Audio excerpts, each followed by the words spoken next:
while he's doing that, can everybody up the back see the text on the slide that's kind of pinky? Yeah, I can. Damn, see, the venue ruined my slide. You're going to have to just use that. Okay. Can you reach that? Is that any better? Yeah. Yeah, right? So that's a perfect example of why good contrast is critical from an accessibility perspective and actually makes your design better for everybody, because you're not necessarily going to be in a situation where you're in a room with a TV at the back, right? So the easier it is to read, the better it is for everybody. And if anyone else got bad eyes like I do, contrast gets more and more critical for me every year. Here's an example of an accessible color palette. So there's tools online that allow you to put in the hex values in your brand guidelines, for example, and it'll spit out a table with acceptable combinations. For this example, I've used the color palette from Google Material Design. I can't remember which one of the frameworks I took it from, but I took it from one of them, and basically the only acceptable use of those color combinations together are the top row and the very last column. So, you know, it tells you you've got a real problem with those colors. The next one, which is, again, part of the accessibility guidelines, is you shouldn't use color as the only means of conveying information, because if you look at some of those stats that I've got up there, 18.6% of Australian females have colour blindness. That wording's disability, but it was meant to be colour blindness stats, so I'm just going to skip over that. And the clicker doesn't work. All right, there we go. Right, so number 3 is design visible focus indicators. So as you can see, or if you can see, I should probably audio describe this a little bit more. So on the screen, I've got an image of an animated GIF of the Intopia website footer, which basically, as you're tabbing through, gives you a focus state. And obvious focus states are actually another really critical thing from an accessibility perspective when it comes to design, because it means for anyone who has low vision, as they're moving around using their keyboard, they can actually see where they are on the page. And that's a benefit for everybody, right? Because even if you're not a visually impaired person, if you're, for whatever reason, choosing to use your keyboard because it's easier for you, you need to know where you are. Labels or instructions for form field. Now, this is critical for everybody, right? Has anyone filled out a form recently where instead of actually using proper labels that are on the screen, they're using placeholder?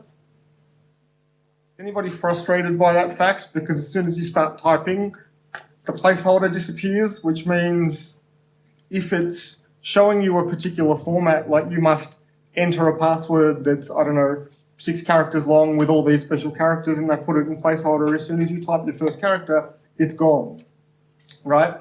So another one of the accessibility guidelines that's just a good design principle is use proper form labels and instructions where necessary, and don't hide them away in things like placeholders. Another reason not to do that, particularly with the placeholder attribute, is that it won't get announced for all screen readers. Don't rely on hover. So that's another one that if you've got buttons or actions that you can only do if you're using a mouse, that's not good, right? I was talking about keyboard access before and people being able to use the keyboard to do things. You should be able to do anything you can do with a mouse with a keyboard. And if things only appear on hover, you can't do that, right? Someone that's using a keyboard or some other form of input device may miss whatever that function is and may not be able to perform that function if there's no other way to do it. So don't rely on hover. And that's in the screenshot there. I've got an example of Gmail. Now, if you actually went into the email message, you would be able to perform each of those functions. But on the list view in Gmail, you can't get to any of those unless you hover. Number 6, use headings. So who's a fan of headings? Yeah. Really, like nobody wants to be presented with a wall of text when they hit a website, right? Or an application. They want to be able to have things, nicely chunked up and understandable. So that for me, I use headings to scan, right? And I'm assuming everybody else here does as well. And that also applies to people who use assistive technology like screen readers, right? Properly chunked up content with good headings makes things easier to read for everybody. And so that's another one where I think an accessibility principle is just a principle of good design. Plain language, this is another one. So I've done a whole lot of work in financial services, and plain language is one of those things that most financial services companies just don't do. They could, and they should, but they don't. Can anyone in the audience tell me what a revolving credit facility is? Go on. Revolving credit is where you get credit as you put stuff on it and pay it off inconsistently. So pretty much a credit card, right? Yeah. Yeah. So But it can go past the credit card to store credit. yeah. But I mean, why couldn't they just say credit card? It'd be a lot easier than revolving credit facility. I mean, I've worked in finance for 10 years and I read that and I go, I think that's a credit card, but is it? And then I had to ask someone and they pretty much gave me the answer you just gave. So plain language is one of those things that benefits everybody, particularly helpful for those with any form of cognitive impairment, but also those where English is a second language. Like, for example, my dad who immigrated from Turkey when he was 17, but never actually did much schooling when he got here. So plain language is a lot easier for him to read and understand. And I think if you look at the low literacy statistics in Australia, that's another massive reason for plain language because it's easier for everybody to understand. Helpful error states is another one. Who hates it when you're filling in a form and you hit submit and you make some form of error, but the only thing that it says is you've made an error or there's something wrong with this field without telling you actually what it is. One of the accessibility principles is actually give people the understanding they need in order to properly recover from a mistake, right? So to me, I look at that in plain language interpretation, use helpful error states, right? Use helpful error messages. Tell the user exactly what they've done wrong so that it's really easy for them to fix it. So that was my 8th tip. And really, in terms of design tips or design tools for this presentation, I had those 8 tips. But what I wanted to leave you guys with today was the fact that accessibility actually benefits everybody, right? So when we say who benefits from accessibility, it's everyone, it's anyone, it's you, me, and it's everyone else in this room. It could be someone like me, for example, who's got a pretty obvious physical impairment given the wheelchair. Could be someone with a broken arm and can't use a mouse for a period of time because they've broken their mouse hand and it's really hard to use the opposite hand. It could be a parent with a young child in one hand and trying to do something on either their computer or their phone in the other hand. It could be a situational disability. So I guess when I talk about accessibility, I want to leave you guys with the fact that it's not just something we look at in the lens of people with disabilities. It's something that will benefit everybody because really it's just good usability.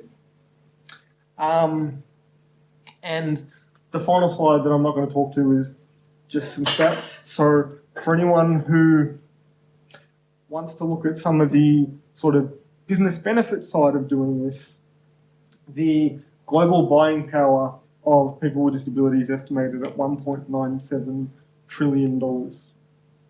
And that's people with disabilities and their spending power, but also it's their friends, their family, and it's anybody else that they can influence because it's proven that people with disabilities are 3 times more likely to avoid an organisation and twice as likely to dissuade others from using an organisation that they've had a negative experience with. So who in their organisation today is using NPS? Yeah, right. So direct contributor to negative NPS. Yep, there you go. Plain language, Net Promoter Score, which I probably should have explained. Thanks, Alison. And, you know, the final one, so Australia's population's ageing, and according to the ABS, or the Australian Bureau of Statistics, we're going to have 20% of the Australian population over the age of 65 by the year 2030. So that means that people that can use our websites and our apps today because, you know, they might have 20/20 vision or full hearing or full dexterity, those same people, as they get older, may get decreased vision, decreased hearing, gets harder to move around. I mean, it's hard enough for me as it is, so it's going to get worse for me as I get older. But, you know, they're not going to look at it and go, oh, this thing used to work for me, it doesn't work anymore, so I'll just leave it alone and go do something else. They'll look at it and go, used to work for me, doesn't work anymore, I'll go find something that works.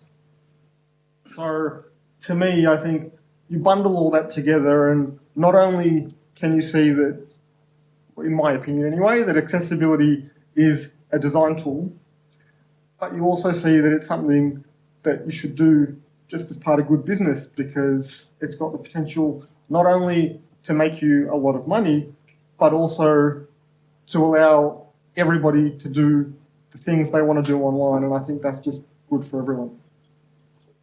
And that's it.